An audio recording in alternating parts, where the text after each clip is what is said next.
네, 반갑습니다.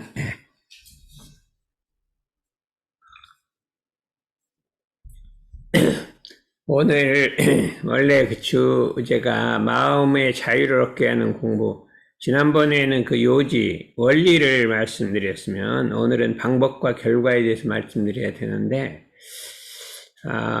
요번에 그 법회가 아주 뜻깊은, 이번 주일이 뜻깊은 날이 되겠는데, 아마 요번 토요일에 이제 그 행사가 우리 행사가 대종사 서울 상경 100주년이 올해 토요일 4월 30일이거든요. 오늘 9년이니까 그 행사가 있을 예정인데 안건이가 마침 미국 간다고 했잖아. 내일 그 행사에 못 참석할 것 같아서 미리 좀 얘기를 좀 하고 이 주제는 그 다음에 하기로 이렇게 하겠습니다. 1916년에 원기 1년이잖아요. 원년 1년에 대종사 대각을 이루시고 3월 26일이 그 이제 음력으로는 3월 26일이고 양력은 4월 28일인 거예요. 대각을 이루시고 처음에는 그 신심 있는 제자를 한 20명 이렇게 3, 40명 모았다가 그 중에 9명의 신심 있는 사람을 골라서 단조직을 하시고 이제 3년간 처음에는 저축조합을 하셨어요. 근검저축에서 여러 가지 금주, 금연 하고 해서 여러 가지 돈을 모으고 이제 저축조합을 하시다가 자본을 좀 모은 다음에 원기 그러니까 3년에부터 그 방언공사를 하셨잖아요. 이 영산에 가면은 그 갯벌이란 말이에요. 갯벌인데 거기를 이게 산으로 둘러싸여 있어. 이렇게 바다가 있는 아주 묘하게 생긴 바다가 보이는 게 아니라 산 속에 이렇게 바다가 물이 이렇게 들어오는 거예요. 들어있는데 그 갯벌을 1년간 막으셨어요. 방언공사를 1년간 하시고 그 다음에가 이제 그 김인년이 1919년 19년 김인년에 우리가 기도를 해갖고 혈인기도 우리가 혈인기도를 해서 이제 구인선지는 혈인기도를 해서 법계로부터 인정을 받으시고 원기 4년에 그 7월 26일인가 이 법인기도를 하셨으니까 그게 이제 그 음력으로는 7월 26일, 8월 24일인데 그 가고 변산으로 들어가셔서 수양을 하셨다. 왜냐하면 그동안에 이제 너무 이제 방공사도 하고 법인성사 여러 가지 피곤하시고 지친 것을 해서 변산에 들어가서 원기 4년부터 8년까지 수양을 하셨거든요. 약 4년이 넘죠. 합치면 5년도 되는데 그러면서 원불교의 교법인 삼학활조 사은사회를 제정하신 거예요. 왜 여기 이렇게 수양을 하시냐? 빨리 가서 교화를 하시지. 그랬더니 야, 너는 고기를 몽둥이를 어떻게 잡냐? 그물을 짜야지 고기를 잡지. 몽둥이를 어떻게 잡냐? 태평양 고기를 그물을 지금 짜신다. 그렇게 하셨어요. 원기 8년에 이제 수양을 많이 이렇게 하고 있으니까 이제 서중환이라는 분이 전주부에서 한약방을 크게 하는 분인데 오셔갖고 너무나 감격을 했는데 왜 이렇게 큰 성자께서 산속에 이렇게 숨어서 이렇게 있냐. 이제 바깥으로 나와서 교화를 펼쳐야 될 거 아니냐. 그러면 이제 그 교화 펼치는 것이 쉬운 게 아니라 여러 가지 이게 그 재정도 필요하고 돕기도 해야 되는데 그러면 네가 그걸 할 수 있느냐. 그러니까 그럼 제가 하겠습니다. 이제 큰 한약방을 하고 있으니까 아무튼 이게 사람도 많이 뒀대요. 그러니까 그러면 그렇게 하자 이렇게 하고 있는데 그때 마침에 그 월명암에 백암명 스님이란 스님이 하고 교분을 많이 하고 있었는데 그분이 백양사 주지로 갔단 말이죠. 백양사에 정읍 백양사 주지로 가서 그래 선생님이 이렇게 뜨신 빛은 이제 이 말하면 이게 일도 하면서 이게 하는 이렇게 그런 불교란 말이죠. 그냥 산속에 수양만 하는 게 아니라 일도 하면서 이렇게 같이 하는 수양하는 이런 걸 하니까 백양사에 와서 그걸 하시라. 거기 논도 있고 하니까 농사도 지면서 거기서 백양사 와서 끝을 펴시라. 그러면 좋지. 그렇게 하고, 이제 그 전에 이제 전주로 내려가서 여러 가지 좀 땅을 좀 봤어요. 전주하고 익산이 이렇게 어디가 좋은가 하고 땅을 좀 이렇게 물색을 했어요. 물색을 했는데, 이제 원기 9년이 됐단 말이죠. 9년이 됐는데, 그러면 배강사를 좀 오시라고 했거든요. 배강사를 갔더니 스님들이 응반대를 하는 거예요. 여기 우리 말하면 우리 대종사님은 이게 출가가 아니라 제가잖아요. 제가니까 이게 제가한테 어떻게 절을 맡기냐 하고 정반대를 해갖고 거의 뜻을 못 이루게 되니까 아니 익산에다가 총구를 아직 태우기 전이에요. 태우기 전인데 그 길로 서울로 올라오신 거예요. 익산 총구를 안 태우고 총구 세우기도 전에 6월 1일 날 창립총회를 했거든요. 근데 3월 달인데 서울로 올라오셨어요. 그때 서울역이 없었어요.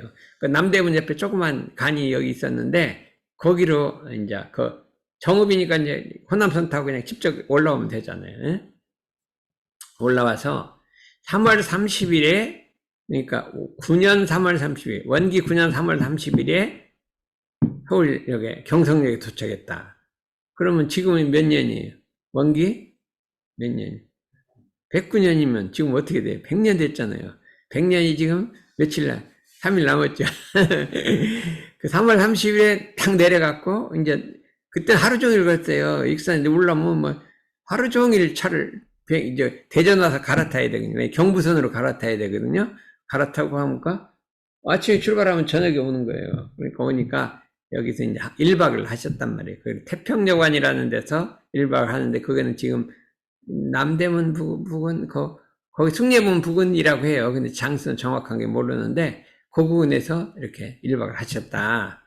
기차가 아마 글로 지나갔는가 봐요. 이쪽, 서울역은 안 하고. 거기서 자고 이제 하루가 있었는데, 그 다음날에 이제 용산에 사시는 박사시화라는 일타원, 박사시화라는 분이 이제 거기 오셨단 말이에요. 와서 만나봤단 말이에요. 근데 박사시화는 어떻게 해서 그럼 알게 됐냐 하면, 우리 대종사 밑에 최도화라는 4타원 최도화라는 분이 3타원 최도화라는 분이 계셨는데 그분이 이제 기차를 타고 이제 서울에 가끔씩 올라오고 그래요. 근데 기차간에서 어떤 박사시아를 만났대요. 근데 그분은 어디로 갔냐면 서울에 있는데 저 구례 화엄사로 불공하러 가고 있는 거예요. 이제 누가 어떤 대감 마님이 불공을 가서 자기가 직접 하는 게 아니라 대신 불공을 시키는 거예요. 가다가 이제 만났대요. 거기서 기차간에 만나갖고, 야, 우리 살아있는 부처님이 계시는데 그 절로 부처하러 가냐. 그러니까 얘기를 했단 말이에요. 서울 사람인데. 그럼 언제 나를 만날 수 있냐. 해갖고 서로 연락이 돼갖고, 그러면 이 최다한 분이 이제 안내를 해갖고 만나러 온 거예요. 그때 누가 정산종사님이 오시고, 아까 얘기한 한약방 서중환이라는 분이 오시고, 전음광이라는 분이 오시고, 최도화가 오시고, 대종사고 5명이 이 서울역에 내린 거예요. 그 다음날에 박사시아가 용산에 살았는데 와서 이제 만나뵀단 말이에요. 그러니까 만나보니까 정말 제 부처님이다. 근데 여관에 있을 수가 없으니까 그분이 쌍둥이에요. 박공명선이라는 자기 쌍둥이 동생이 있어요. 거기가 어디 사냐면 요 개동에 산단 말이에요. 여기쯤 내일 가면 저 개동 여기 가면 여기서 400m 된 살아요. 거기에 자기 딸이 있는데 20살이 된 딸이 있는데 신혼부부의 딸이에요. 진 박사라는 의사하고 결혼을 했는데 거기서 살고 있는데 거기가 박공명선에 사는데 그 집으로 가자 해갖고 5명을 데리고 그 집으로 들어갔단 말이에요. 그래서 거기서 한 2일 내지 3일을 있었어요. 그러면서 박공명선하고 박사시하고 두 분을 처음 만난 거예요. 쌍둥이로. 그래서 서울에서 첫 번째 제자가 2명이에요. 2명이 첫 번째로 제자를 얻었다. 근데 남은 신혼집 가서 뭐 오래 있을 수가 없잖아요. 그러니까 그 사이에 이제 집을 얻으러 가서 지금 대종회관 뒤에 당주동이라는 곳이 있는데 거기다 방을 20칸을 얻었어. 왜 이렇게 20칸을 얻었나 모르겠어요. 사람들은 많이 아마 지방에서 아마 좀 다른 사람들 올라와 봐라. 그렇게 하고 서울 좀 구경하자 해갖고 여러 사람이 오면 20칸이 있어야 이제 뭐 10명이 20명 오면 잠을 잘 거 아니에요. 그래서 그런 것 같아요. 뭐 서울 사람을 그렇게 재우려고 하는 게 아니라 익산 사람을 좀 올라와서 거기서 같이 이제 그래서 거기 들어와 갖고 있어서 그 다음에 뭐야, 뭐 여기서 250m 되는데 이동진이라는 분이 계셨어요. 그분은 왕궁가 살아요, 왕궁. 조선 왕궁가의 그 부인이에요, 왕궁가의. 무슨 군의 부인인데, 그분이 이제 찾아왔단 말이죠. 그분의 친모라고 해서 이렇게 일해주는 사람하고 찾아와갖고, 그분을 딱 만나봤더니, 얘를 얘기를 들어보니 그분이 딱 감명을 해서 귀의를 했단 말이에요. 그러고 이제 서울 사람이 5명인가 거기에 귀의를 했대요. 그래서 한 7, 8명을 귀의를 시켰다면, 교도를 만들었단 말이에요. 한 달간 하고 있다. 5월 2일에 익산으로 다시 내려가서, 그 다음날 바로 창립총회 준비를 한 거예요. 우리 원불교 열 준비를 하는 거죠. 그래서 6월 1일 날 딱 원불교를 열었다. 그 해가 갑자년이란 말이에요. 갑자년 열었다. 그러고 9월 달에 가서 이제 지금 익산 총부를 땅을 물때 그랬어요. 그랬더니 여기다 하자. 이렇게 땅을, 그러고 구입을 했어요. 구입을 하고, 그 다음에 바로 10월 달부터 집을 짓기 시작했어요. 집을 짓기 시작했는데, 한참 집을 짓다 말고, 내가 볼 일이 있다. 그러고 서울에 다시 올라온 거예요.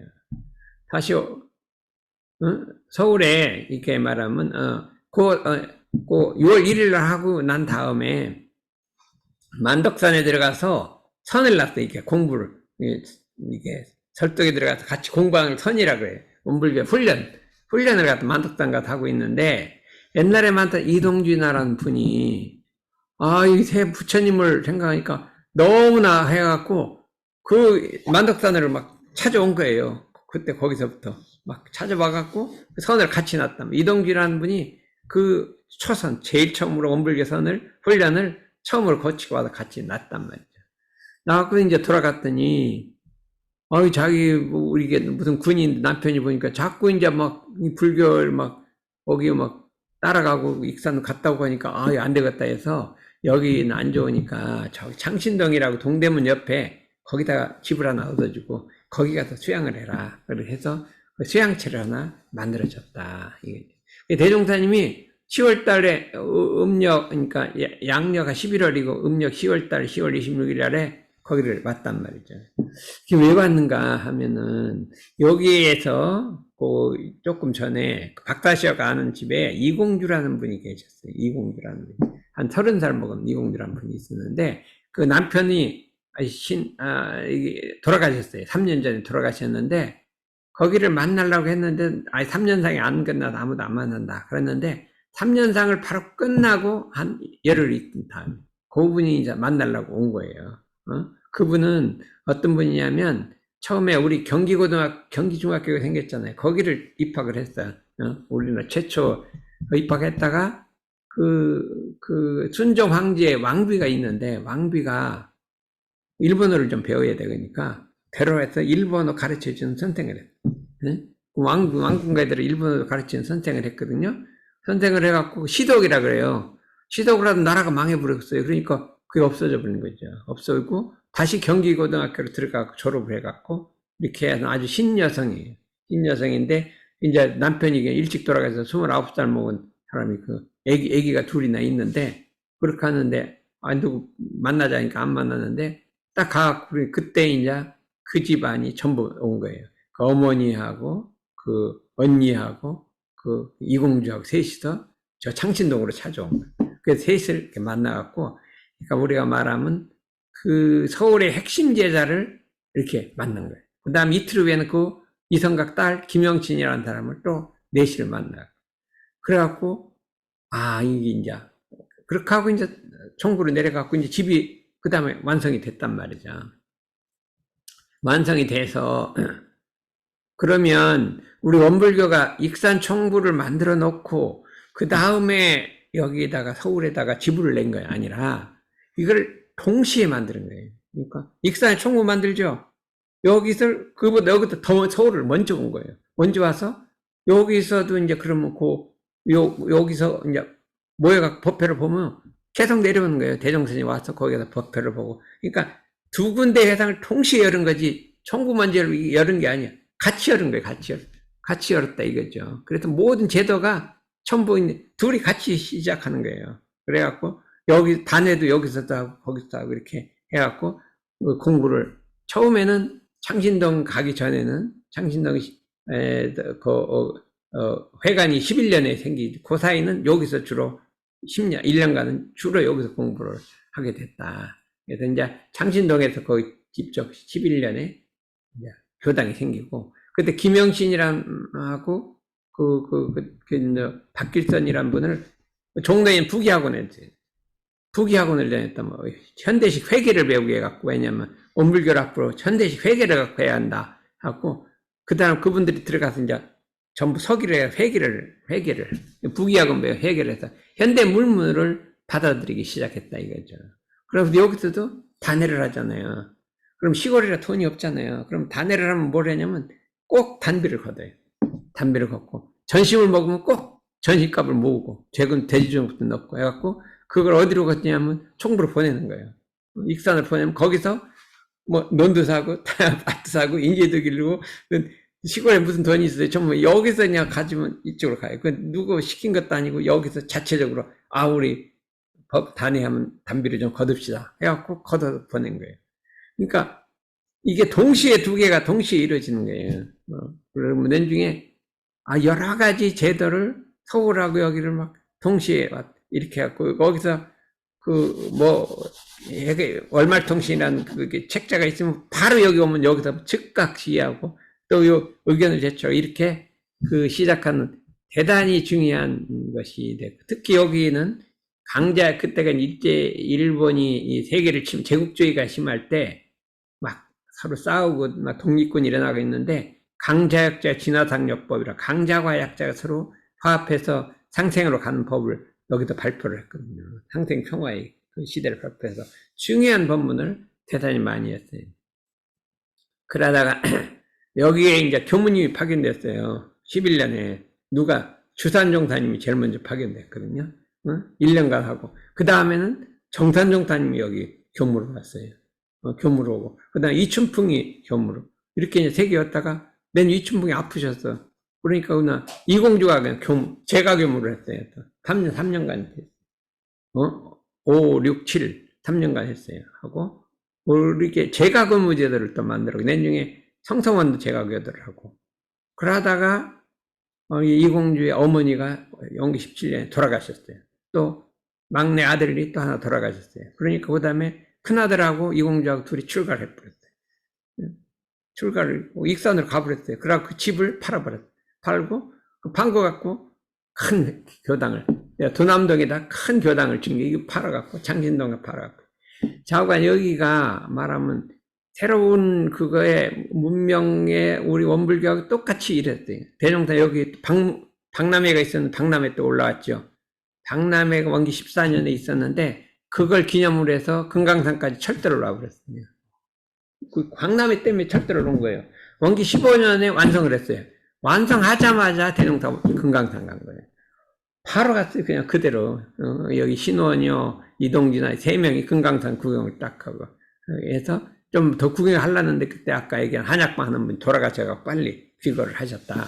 그래서 여러 가지 신식 문물을 해갖고 그걸 바로 현대 문명을 도입했다. 왜 그러냐면 대종사께서 물질이 개벽되니 정신을 개벽하자는 그랬기 때문에, 이 세상을 개벽하고 하려면 이 문명 사회를 제도하려면 이 서울이 그 근거가 돼서 새로운 문물을 받아들이고, 그래서 그 다음에 어떻게 했어요? 그걸 갖고 하기 때문에 바로 그냥 그 시골에서만 하는 종교가 아니라 이렇게 산속에 하는 그런 게 아니라 서울에 와서 판을 열었다. 청구에 지금 처음 집을 지은 그 가면 여러 가지 집이 있거든. 정신은 있는데 그건 요 북촌 모델을 했다. 북촌에 있는 집을 모델을 했다. 비슷하게 생겼어요. 집 질 때도 그렇게 하겠다. 그렇게 하는 것을 우리가 알 수가 있어요. 그래서 그거를 PPT로 다 만들어 갖고 아주 만들어서 지금 토요일 날 그렇게 30분 발표하려고 했는데, 여기 있는 사람 볼 건데 안건이 못 볼 것 같아서 내가 이제 PPT 넣었죠. 얘기를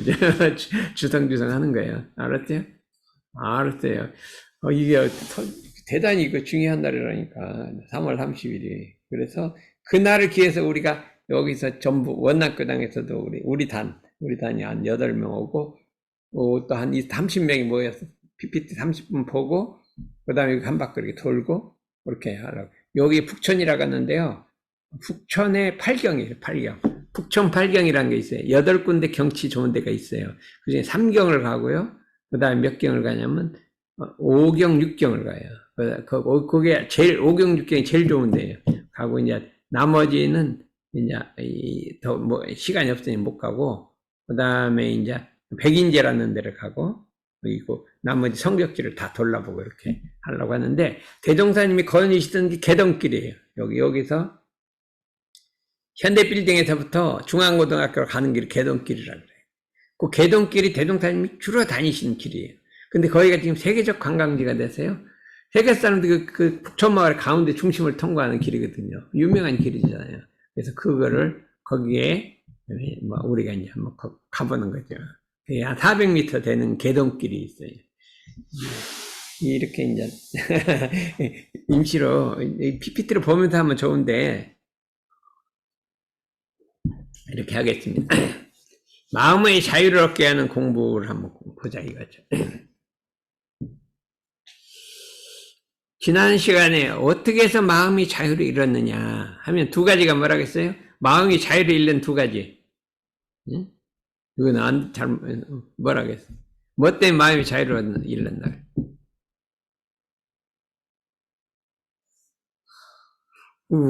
알아요? 이거 그래도 종으로 들어도 참 잘하네.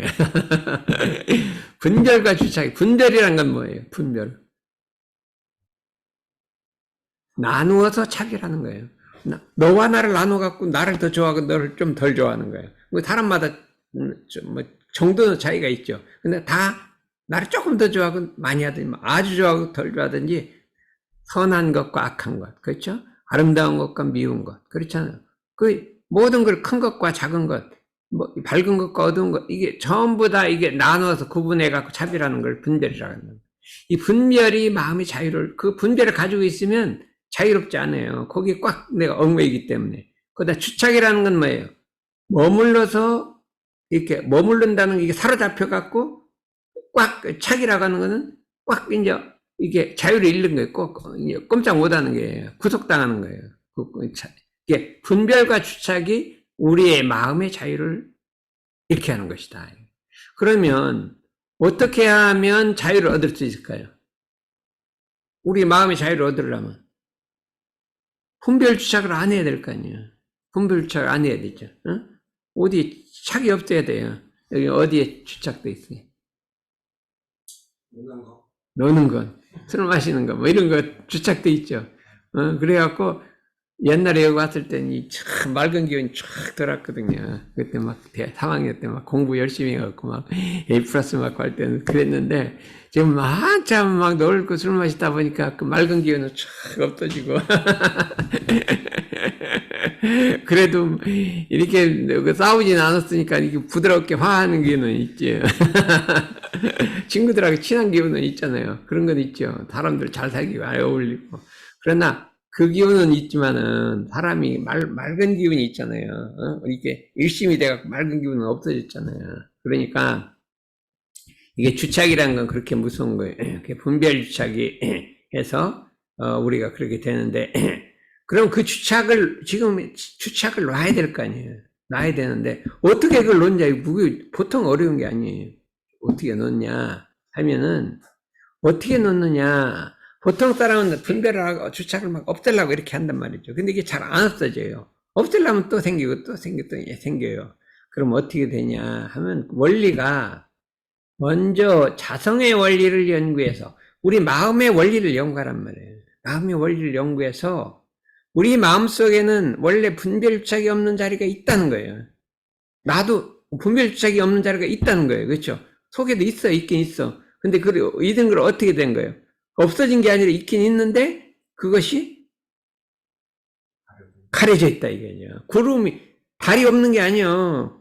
구름 끼면 달이 없어진 게 아니라 구름을 가리니까 달을 찾으려는 게 아니라 구름을 없애버려야 되죠. 그러니까 분별착이 없는 그 자리를 알고 그거를 그 가린 걸 없애버리면 될 거 아니에요. 이것이 방법이란 말이죠. 이게 방법이라.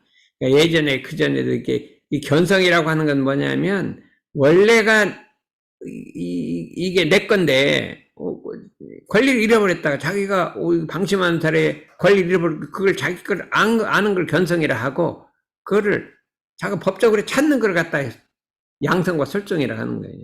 그래서 분별착이 없는 작자의 성품이 내 속에 있다는 걸 아는 거예요. 알아야 된다. 그 자리를 알아야. 그건 알고는 있죠. 알고 있죠. 조금 더 있으면 그것도 몰라요. 내가 있다는 것 자체를 잊어먹어. 그 지금은 이제 있어. 그래서 맘만 먹으면 되긴 돼. 근데 조금 더 가면 더 얻어져갖고 있는 것 자체를 몰라버려요. 그렇게 되겠어요? 안 되겠어요? 좀 선배들 보면 어때? 있는 거 모르는 사람도 있죠. 그 위에 보면 전혀 내가 이 순수했던 마음, 말까지 정신이 있다는 걸 몰라요. 근데 지금은 안단 말이죠. 이때가 중요하다 이거예요. 그러면 그 자리를 알고 그 다음에 어떻게 하면 돼? 이 가린 거를 없애야 되는데 어떻게 없앴느냐? 뭐 때문에 물이 들었냐면 안이비설신이 이 6가지 감각기관이 six sense organ이 우리한테 있대. 이걸 육근이라고 그래요. 육근. 우리 불교는 육근이라고 6가지 뿌리라고 그래요. 육근. 안이비설신이 뭐 아니 미국에서도 이건 six sense organ이라고 딱 정해져 있어요. 똑같은 거니까 그거는 육근이 어떻게 되냐면 작용할 때 육근이 작용할 때 이 경계에 끌리지 않고 자기 본심대로 작용을 하게 만들어야 된단 말이에요. 안이비설지가 작용을 할 때 내 그 자리를 알아갖고 그대 그 자리 있는 대로 해야 한다 이게. 그 안이비설지를 작용할 때 원래 마음이 있잖아. 원래 마음으로 그 작용을 하게 만들어야 한다 이거죠. 그럼 어떻게 원래 마음으로 작용하냐 하면 어떻게 하면 그게 될 것인가? 그게 이제 관건이라 이거예요. 그거 뭐냐면은 천만경계 중에서 육근을 작용할 때 안이비설진을 작용해서 보고 듣고 생각하고 할 때 색성향 위촉법에 끌리지 말고 마음을 작용하라. 이거예요. 중요한 거. 우리가 왜 마음이 얻어졌냐면 이 안이비설신 6가지 센스에는 6가지 경계가 있어요. 눈에는 보이는 경계가 있어요. 이게 다 보이는 거잖아요. 눈에는 그 색경계라고 그래요. 색경계란 건 우리가 말하는 색 그게 아니라 색이란 건 모든 보이는 걸 다 색이라 그래요. 눈에는 색경계가 있고 귀에는 들리는 경계가 있고 소리가 있고 코에는 냄새가 있고 그다음 뭐예요? 입에는 맛이 있고 이 몸에는 감촉이 있고 마음에는 생각의 대상이 있단 말이에요. 그러니까 이 6가지 대상이 있단 말이죠. 6가지 대상이 있어요. 근데 6가지 대상에서는 색성향 위촉법이라는 걸 내뿜어요. 색깔을 내뿜고 소리를 내뿜고 향기, 맛, 촉법을 내뿜는다 이거예요. 그러면 우리가 마음이 육근이 안이비설신이가 색성향 위법을 대할 때 거기에 끌려버리면 어떻게 돼요? 마음이 어두워지고 잃어버리고 이렇게 되니까 이걸 대항을 할 때 거기 끌리지 말고 주착하지 말고 그 마음을 내라 이거예요. 그렇게 하는 거예요. 그럼 어떻게 하냐? 그냥 내가 잃어버린 거 어떻게 찾는 게 아니라 지금 바로 색성향 위촉법에 끌리지 않고 마음을 내잖아요. 그러니까 우리가 마음을 색성향 육근 안이비설신이가 색성향 위촉법을 볼 때 거기 끌리지 말고 마음을 뜨라 이거예요. 어떻게 하는 게 마음을 어떻게 하면 마음을 어떻게 색성향 위촉에 안 끌리고 하려면 뭐 어떤 방법을 썼어요?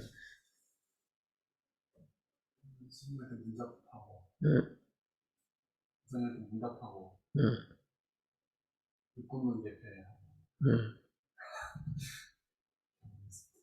그게 아니라 어떻게 하면 요거를 외우란 말이에요.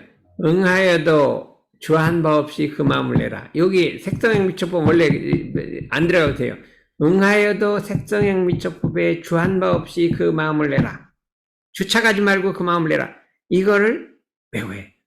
마음속으로 지금부터 이제 오늘부터 외우고 가요.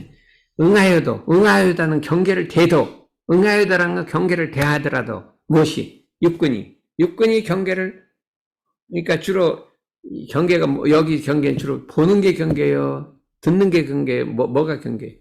육근 중에 어디가 경계? 미겠죠. 우리는 미 같은 경계가 아니야.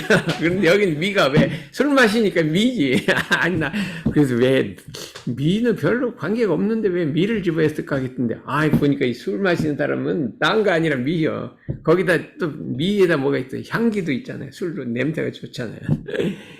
그러니까 이런 색소향 미촉법을 대하면 거기에 끌려버린단 말이죠. 끌리잖아요. 그러면 경계를 응하더라도 색소향 미촉법에 끌리지 말고, 추착하지 말고, 끌려서 집착하지 말고 그 마음을 내라 이거예요. 그럼 어떻게 하면 될까요? 어떻게 하면? 이거를 외우라 이거예요. 이거를 응무소주 이생기심이라 그래요. 응하여도 주안법시 그 마음을 내라. 그걸 계속 외우고 다니다가 경계를 만나면 딱 멈춰갖고 응하여도 주안법시 그 마음을 내라 했지 하고 경계를 바라보는 거예요. 그러면 마음이 막 끌려가. 그러면 응하여도 주안법시 마음을 내라 하고 하면은 갈라다 딱 멈춰. 그러면 또 있으면 또 막 끌려가. 그러면 어때? 응하여도 주안법시 마음을 내라. 그러면 가다가 또 다시 멈춰. 그러면 갔다 왔다 하다가 이제 계속 외우면 이게 안 간단 말이에요. 안 가기도 하는구나. 이렇게 해야 되는 거예요. 해갖고 한 번 이기고 두 번 이기고 하는데 법회야 갔다 오면은 힘이 세지는데 법회야 안 갔다 오면 그냥 힘이 약해. 막 그럼 지고 이기고 이렇게 해갖고 뭐를 해야 돼요? 한번 싸워야 되는 거예요. 싸워요. 뭐하고 싸워요? 나랑 내가 끌려가려는 나하고 응하여도 주안법시 하려는 요 마음하고 원래 마음하고 이거하고 뭘 해요? 일전을 해야 된다. 일전. 전쟁을 한번 해야 된다 이거죠. 그래서 거기서 승리하면 되는 거고 패배하면 그냥 가는 거 그런 거냐. 알았어요? 지난주에 이렇게 왔다가 다시 온 거 보니까 승리를 한 것 같아요. 이번 주에. 승리를 어떻게 여기까지 왔는데요. 거기 또 술 먹으러 가자고 다 있었을 거 아니에요. 마음을 먹었어. 그렇지. 마음을 먹은 거지. 어떻게 하면 한번 얘기해봐요. 어떻게 저랑 마음을. 약속 지키고 싶어가지고. 어? 저랑 약속 지키고. 저랑 안건이랑 약속 지킨 거 아니야? 안건이랑 약속했잖아요, 지난번에. 맞아요. 그러니까 여기 와서 자꾸 뭐 약속을 해요. 나 다음 주에 오겠다. 뭐 이렇게 약속을 해놓으면 그게 또 돼갖고 힘이 되잖아요. 그렇게 하는데 이제 약속에다 이제 욕을 외우고 다니란 말이에요. 그러면 쉽잖아요. 응하여도 응무소주 이생기, 응하여도 주안법시 그 마음을 해라. 근데 그 앞에 원래가 붙어 있어요. 세계, 응하여도 세계 주함 없이 그 마음을 내라. 이게 있어요. 응하여도 성향 미촉법의 주함 없이 그 마음을 내라. 응하여도 주함법 없이 그 마음을 내라. 이렇게 네 구절로 되어 있는 거예요. 처음에 색성향 미촉법이라는 게 들어있었대요. 근데 그 뒤 마지막은 그냥 그걸 빼버리고 주함법 없이 그 마음을 내라. 이렇게 하고 있어요.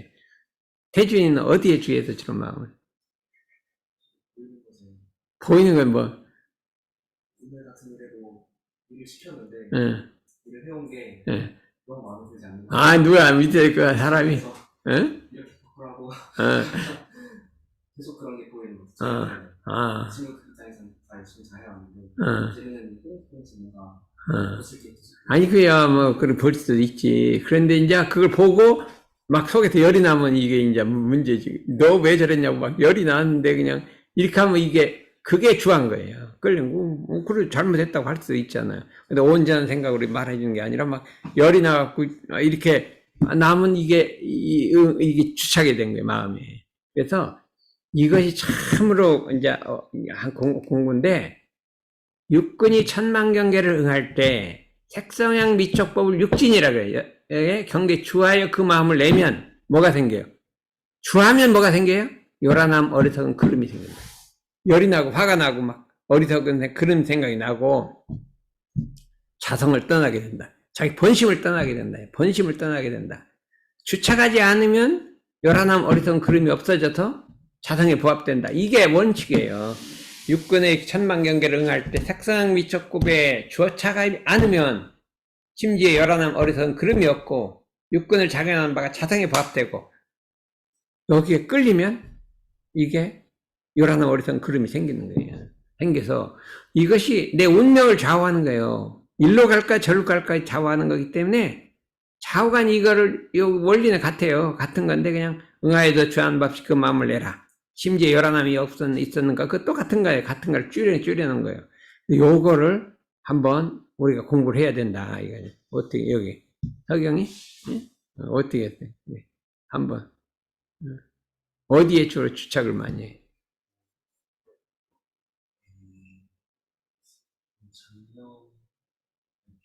잡념. 그건 이 중에 색성형 미촉법 중에 뭐에 해당해, 잡념은? 법에 해당하는, 법은 잡념이란 생각의 대상이, 생각의 대상을 법이라고 하는 거예요. 법이란 건 생각의 대상.